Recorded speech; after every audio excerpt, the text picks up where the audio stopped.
Morning बच्चों, आज के ग्रुप ऑफ एजुकेशन क्लासेस में हम आपका स्वागत करते हैं। और आज हम जीव विज्ञान की जो क्लासेस हैं, जीव विज्ञान क्लासेस में 9th क्लासेस में the fundamental unit of life, जो आज का हमारा टॉपिक है, जीवन की मौलिक इकाई।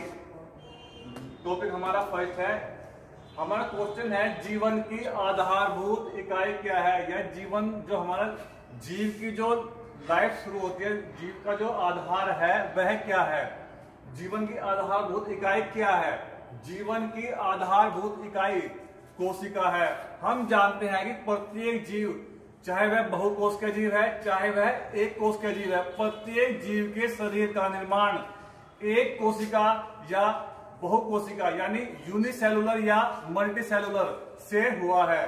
ऐसे जीव जिनका निर्माण एक कोशिका से होता है उन्हें एक कोश के जीव, और ऐसे जीव जिनका निर्माण बहुकोशिका से होता है उन्हें बहुकोश के नाम से, जीव के नाम से जाना जाता है।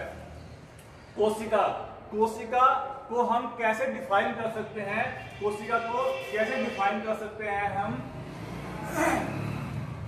कोशिका प्रत्येक जीव की संरचनात्मक, कार्यात्मक और आनुवांशिक इकाई है।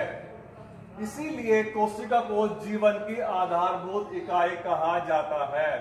हम जानते हैं कि प्रत्येक जीव का निर्माण कोशिका से होता है। अब हमारा प्रश्न यह बनता है कि कोशिका को सबसे पहले किस वैज्ञानिक के द्वारा खोजा गया था और कोशिका को सबसे पहले कैसे खोजा गया था? कोशिका की उत्पत्ति, सबसे पहले कोशिका की उत्पत्ति लैटिन भाषा के सेलुला शब्द से हुई थी, जिसका शाब्दिक अर्थ है एक छोटी सी कोठरी या एक कमरा। यानी ऐसे स्ट्रक्चर जो एक छोटी सी, जिसमें स्पेस हो, छोटा कमरा या छोटी कोठरी के समान हो, ऐसी संरचना को कोशिका के नाम से जाना जाता है। कोशिका की खोज सबसे पहले वैज्ञानिक रॉबर्ट हुक के द्वारा 1665 में की गई थी, और इन्होंने सबसे पहले सूक्ष्मदर्शी के द्वारा कोशिका को देखा था। कोशिका एक कार्क के छत्ते के समान स्ट्रक्चर होती है, जिसमें छोटी छोटी स्पेस या छोटी छोटी कोठरी के समान संरचना होती है। यह कार्क एक पेड़ की छाल की स्ट्रक्चर होती है, या हम कह सकते हैं मधुमक्खी या मधुमक्खी के छत्ते की जो स्ट्रक्चर होती है, उसमें छोटी छोटी जो संरचनाएं होती है, वह भी कोशिका का ही एक रूप है। कोशिका को आपको मैंने बताया कि रॉबर्ट हुक के द्वारा 1665 में खोजा गया था। यह सूक्ष्मदर्शी द्वारा देखी गई एक छोटी स्ट्रक्चर है।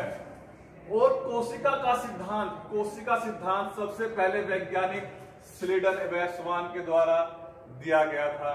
कोशिका, दो प्रकार की कोशिका जीव के अंदर पाई जाती है। जैसे कि हमने आपको पहले बताया था कि जीव दो प्रकार के होते हैं, जिनका निर्माण एक कोश के व बहुकोश के से होता है। ऐसे जीव जिनका निर्माण एक कोशिका से होता है उन्हें एक कोश के जीव, और ऐसे जीव जिनका निर्माण बहुकोशिका से होता है उन्हें बहुकोश के जीव कहते हैं। कोशिका को हम अगर देखें तो इसे कितने भागों में हम डिवाइड कर सकते हैं, अर्थात कोशिका जीवों में कितने प्रकार की कोशिका पाई जाती है, या जीवों में कितनी कोशिकाएं होती हैं। कोशिका जीवों में दो प्रकार की, जीवधारियों में दो प्रकार की कोशिकाएं होती हैं, जंतु कोशिका व पादप कोशिका। जंतु कोशिका यह ऐसी कोशिका जो जीवों में, जीव जंतु में पाई जाती है, जंतु कोशिका कहलाती है। और पादप कोशिका ऐसी कोशिका जो प्लांट्स व पौधों में पाई जाती है, प्लांट्स अर्थात पौधों में पाई जाती है, पादप कोशिका कहलाती है। कोशिका को अगर हम देखें तो पादप कोशिका भी, कोशिका दो प्रकार की होती है, प्रोकैरियोटिक कोशिका व यूकैरियोटिक कोशिका। कोशिका का एक मुख्य जो लक्षण है, कोशिका में एक पीढ़ी से दूसरी पीढ़ी में पैतृक लक्षणों को पहुंचाने वाले तत्व पाए जाते हैं। इस प्रकार कोशिका हमारे जीवन की आधारभूत, मूलभूत, क्रियात्मक एवं संरचनात्मक व आनुवांशिक इकाई है। प्रत्येक जीव की एक बेसिक आधार है। कोशिका से ही प्रत्येक जीव का निर्माण होता है। कोशिका शरीर के अंदर पाए जाने वाला एक बेस है, एक आधार है। किसी भी जीव का निर्माण कोशिका के बिना संभव नहीं है। इसलिए कोशिका एक बहुत ही इंपॉर्टेंट हमारा पार्ट है जीवधारियों के शरीर में।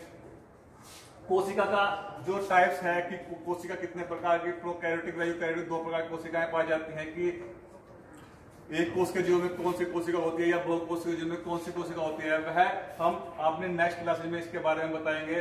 आप हमारा जो दिया हुआ है कार्य अपने नोटबुक में नोट कीजिए और निरंतर हमारे arts group of education classes से जुड़े रहिए और अपना अध्ययन जारी रखिए। धन्यवाद। That's all.